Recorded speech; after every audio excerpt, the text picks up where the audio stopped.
So hello mga kamakina, this is Miguel Makina Adventure TV. At kita nyo naman po, gabi na po, meron sa tayong dumating na unit dito, Honda CR-V. Ayan.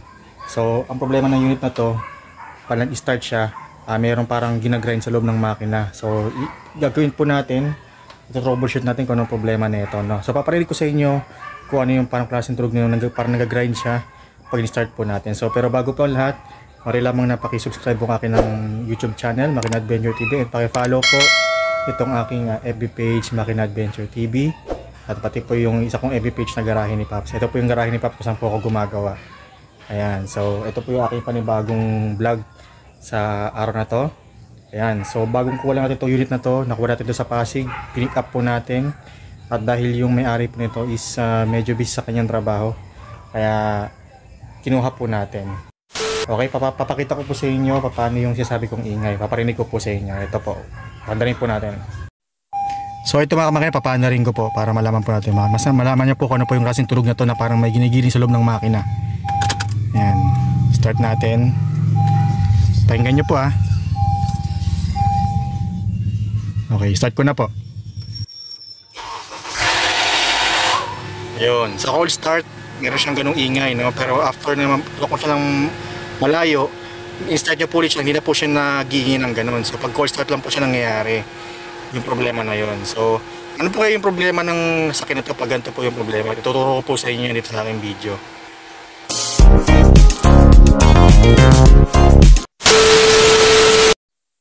So mga kamakina, hindi ko na po patatagalin, sabihin ko na po sa inyo kung ano problema nito. Ang problema nito is itong kanyang valve timer actuator. Yung po nagiging problema, issue po ito ng mga Honda CR-V, no? Na ibig sabihin, naglilik na po yung oil na yung nag-hold sa kanyang spring sa loob ng valve timer, kaya nag-iingay po siya sa cold start. Okay, so papalitan po natin yung valve timer na yun po yung pinaka problema niya. So tatanggalin natin itong valve cover, then papakita ko po sa inyo kung saan banda yung valve timer actuator. So ayun mga kamakina, nabunot na po natin yung valve cover niya, no? Tatanggal natin yung mga ignition coil na nasa ibabaw po ng valve cover. So ito po itsura ng kanyang makina, at medyo kailangan na rin po ito i-change pagkatapos ating palitan yung kanyang valve timer actuator. So saan po ba yung valve timer actuator? Ito po yung valve timer actuator niya. Yan. Ito po. Yung bilog po na yan. Ito po yung nag-advance or nag-retard ng valve timing, no? Ang nagko-control po ito is computer box. Okay, ito papalitan po natin. So sa ngayon wala pa po tayong available na pyesa. Sasabihin pati sa may-ari kung anong problema na itong Honda CR-V po na to. Actually bago ko po ito yung video na nag-use ko na po yung kanyang problema na ito po yung naging problema. Usually madalas pa ito sa mga CR-V, no? Sa mga ganitong kasing makina ito nagiging issue po niya. Kaya papalitan po natin ito. Wala pong remedyo dito mga kamakina. Kailangan palitan po talaga ito para mas maganda at mas mahaba po yung kanyang itatagal ng makina po natin. Okay, so order po mo tayo na pyesa may-ari, and may pyesa na po i-update ko po ulit kayo. Okay? A few moments later. So good day mga kamakina, meron na po tayong pyesa nitong BTC actuator ng Honda CR-V. So ito, nabili na po natin sa mismong Honda. So nagkoko siya ng almost 20,000 pesos, no, sa Honda. Ito bili po natin. So wala po tayo lahat na replacement nito, kaya sa mismong Honda na po tayo bumili, no? So ito po yung kanyang code para makita nyo po. Ito po yung kanyang box, so paki-screenshot na lang po yung kanyang part number para meron kayong reference if ever na bibili po kayo ng BTC actuator ng mga Honda CR-V.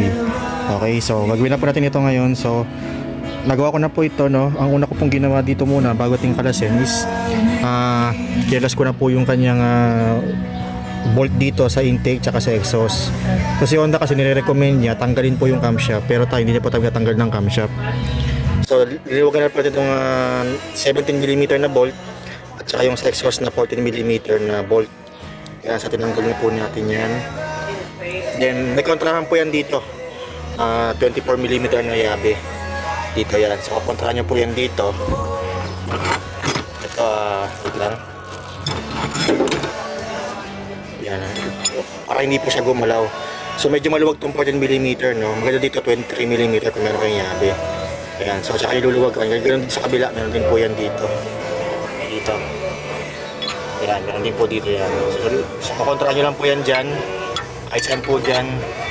Para maluwagan nyo po yung kanyang camshaft sprocket. tsaka yung BTC actuator, camshaft sprocket ng exhaust, tsaka yung BTC actuator ng intake. Yan. So after nyo po yun, kailangan nyo pong i-timing yung inyong makina sa top dead center. So guys, yan, dito nyo po ikutin, no? Pa-clockwise po ang ikot niyan para may timing nyo yung makina. Okay, so ikutin nyo, meron siyang 19mm na bolt dito, ikutin nyo po yan ng clockwise, tapos ito po yung kanyang timing. So guys, pag naikot nyo po yung inyong crankshaft, ito po yung timing. May dalawa pong tuldok yan dito. Ayan, yung tuldok po na kung nakikita nyo po. Ayan. Tsaka dito. Ayan. May dalawang timing po yan. Tsaka meron po yan dito, guhit. Makita po yung guhit dito. Ayan, sana makita ko po ng maayos.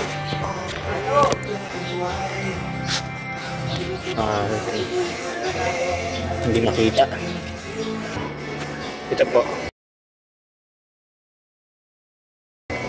Turo ko po yan. Yung guhit po na yan. Yan. Tsaka dito sa kabila yan. May guhit po yan dito. Tatapat po dapat yan. So pag itapat na po yan, yan po yung kanyang timing. So pwede tayo magtalas. So pag timing nyo na po, ang ginawa ko nalagyan ko ng zip tie itong sprocket tsaka yung chain. Yan. Para hindi po matanggal kasi mas patrabaho po kung hindi natin sisipitin nyo ng cable tie kasi magkakaspa po tayo ng valve cover assembly. Ay sorry, ng valve timing cover. Ayan, so para hindi mahulog po yung kanyang chain. Okay? Sasabit lang po natin yan. Ayan. So guys, may patatanggalin dito yung cover na yan. May tatlong 10mm na bolt. Ito po. Yan. So kailangan natin nakalasin kasi nandiyan po yung tensioner. So luluwagan po kasi natin yan. Kailangan medyo maluwag yung tensioner na para matanggal natin yung sprocket. Okay, so tatanggalin yung 10mm bolt na yan. Yung cover lang po yan, okay? So yan guys, yung kanyang tensioner, no? So i-plan natin luluwagan yan. So pakita ko po sa inyo. Ayan, so 3 bolt lang po yan. So yan po, kaya yun ang ikutin ng counterclockwise itong crankshaft para gumalaw-galaw yan, ano niya. Kaya pag tuwapat sa butas yan, paghinot ko ng kalso para hindi na po matanggal. So ayan po yung tensioner. So nakalsuan na po natin siya, no?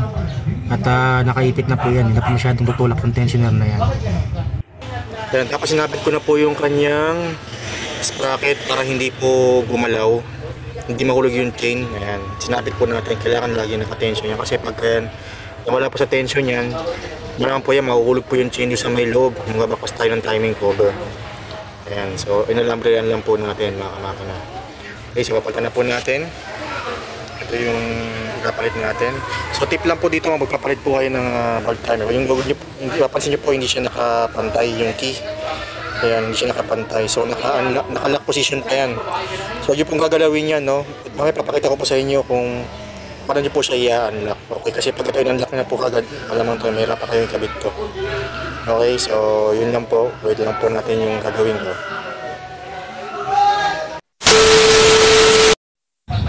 Okay, so nakabit ko na po yung cam sprocket na exhaust tsaka yung BTC actuator dito sa intake. Ayan, so may torque po itong, tamang torque po itong tornilyo. Dito po 83 foot-pounds, dito po ay 51 foot-pounds. Diyan po sa exhaust camshaft. Ayan, so nakabit ko na rin po yung chain guide niya dito sa taas. Okay, so nasa timing na po yan. Pinikot ko na po ulit yan. Ayan, nasa tamang timing na po yung kanyang makina. Okay, so yun nga, pag na-torque niya po itong itong bolt na to, huwag niyo muna kakabit yung kadena, no? Ikutin niyo lang po ng pa-clockwise itong BTC actuator para mag-unlock position siya. Okay, so naka-unlock position na siya ngayon. Pag nakita niyo po yung parang butas na yan, ibig sabihin naka-unlock position na po yan. Okay, so ngayon kabitan lang po natin yung valve cover, then para matesting na rin po natin kung nawala po yung ingay nung nagpalit tayo ng BTC actuator. Okay, so nakabit na po natin yung valve cover assembly, yung ignition coil. Yan, so yung timing cover na lang sa ilalim ng tensioner, yun lang po kakabit natin. So bago yung lilinisin po muna. So ito yung tensioner cover nya, lilinisin lang po natin. Lalagay tayo ng panibagong silicone, no? Papahiran po natin to. Okay, so linisin lang po natin to mga kamakina.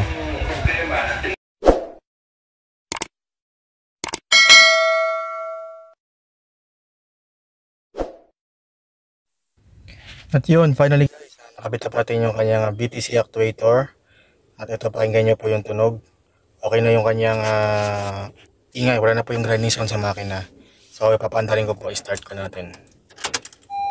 Switch on natin. Okay, start ko na. Moment of truth. O, diba? So, yun lang yung pinaka-problema talaga niya ng BTC actuator. Maaaring yung mga spring sa loob ng BTC actuator ay putol na or misalign na po, no? Kaya nagkakaganon po yung kanyang tunog pagka in-start siya. Okay? So, yun yung mga procedure na ginawa natin. Hindi ko na pinapakita sa inyo ng detail by detail kasi ang gusto ko lang po ipakita sa video na to, paano po yung mga ganong klaseng problema na usually narinig sa ating mga makina, no? Hindi lang po ito applicable sa mga CRV. So, may mga sasakyan din po na ganitong issue, gaya po ng Mitsubishi Mirage. May mga ganyan din po unit na naapektuhan yung kanyang starting na maingay. Okay, so yun lang po. Maraming salamat po sa panonood ng aking video. Please subscribe po kung may nakuha kayong kaalaman sa aking video. And hindi ko po masasuggest sa inyo na i-DIY nyo po itong trabaho na to kasi medyo maselan po siya mga kamakina. Especially kapag nasira po yung timing ng ating makina, no? Hindi nyo po na itapat-tapat ang mabuti dahil hindi man po natin kailangan magtanggal ng timing chain cover pagka ginawa po natin itong trabaho na to. So, ito yung pinaka-short method na trabaho sa trabaho na to pa, mga kamakina. Okay? So kung mag-DIY po, mas maganda yung ipagawa lang po sa mas nakakaalam.